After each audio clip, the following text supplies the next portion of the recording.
have to talk about some of these processes in context of a case study. So we would like to talk about virtual mood. Nikos, can you tell us what virtual mood is about, what it means, and why did you think it's special to be part of? Yeah, and you know, one thing we do at the law school, where we're trying to obviously teach people a lot of substantive law, we're also trying to have them the chance to engage in experiential activities. Well, they'll actually be able to mimic the conduct of a lawyer, to be able to go through an actual hearing process, which actually teaches them a lot about procedure. And it's a great way to learn substantive law, to actually not just make the argument in an exam or in a paper, but to make your argument before someone who is a decision maker.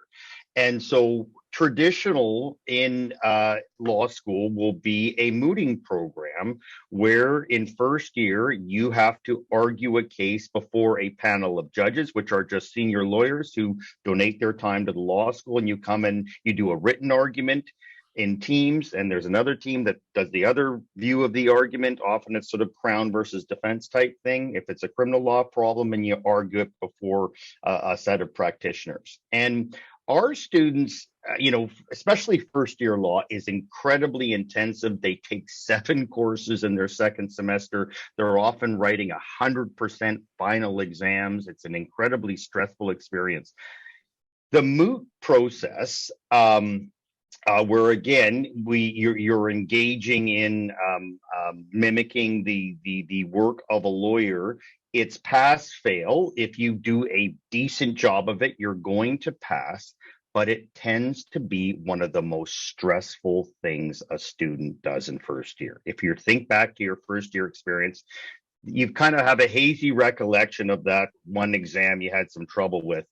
That mooting experience, where in your first year of law school you had to put on a robe and go up at a podium and argue before lawyers. Anybody who's a called lawyer is just seen with this mythical status by law students. My goodness, you got through this process and you're in the profession. I am so incredibly nervous speaking before you, and I'm having to use a lot of legalese and so on.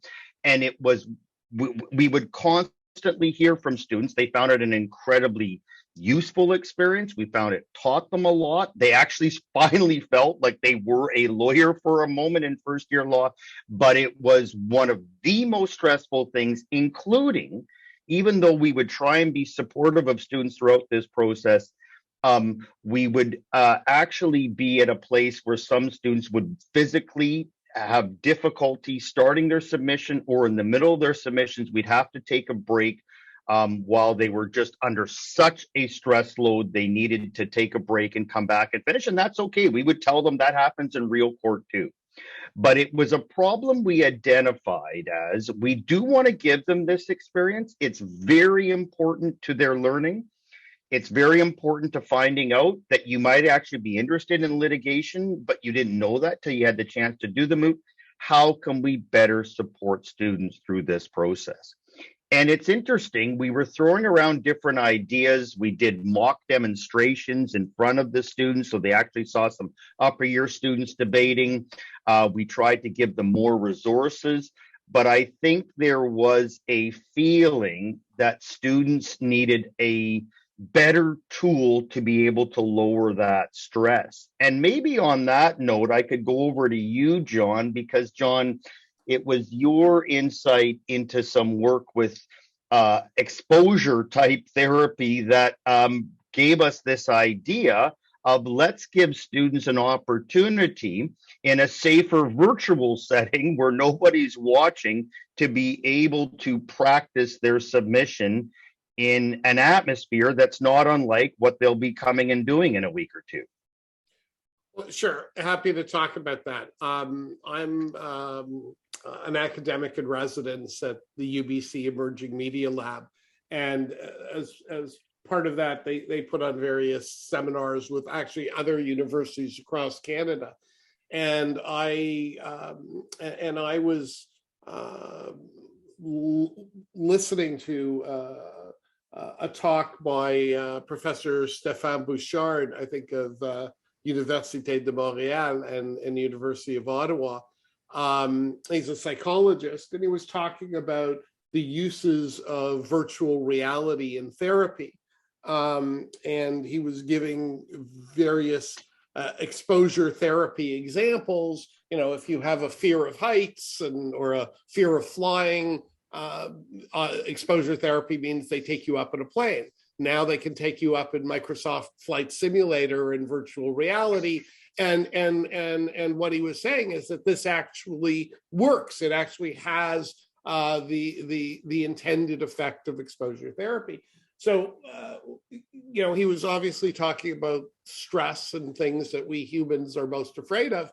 And you know, immediately, for reasons that Nikos explained, I went back to law school and remembered that the most terrifying thing in law school by far to students is the first year moot. And I was terrified by the first year moot as well, until I did the first year moot in 1977, I guess it was.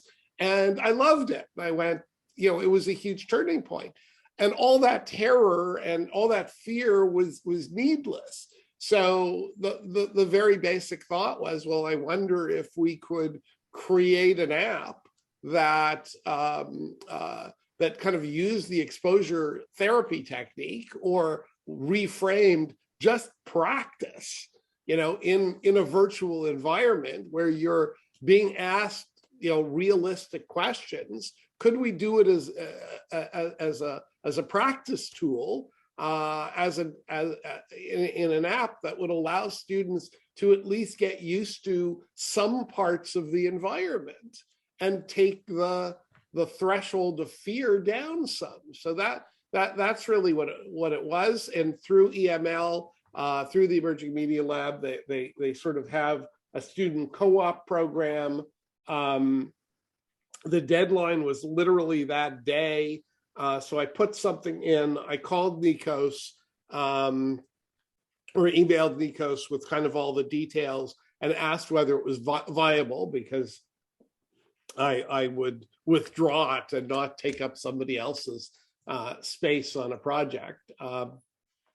And Nikos thought it was a good idea.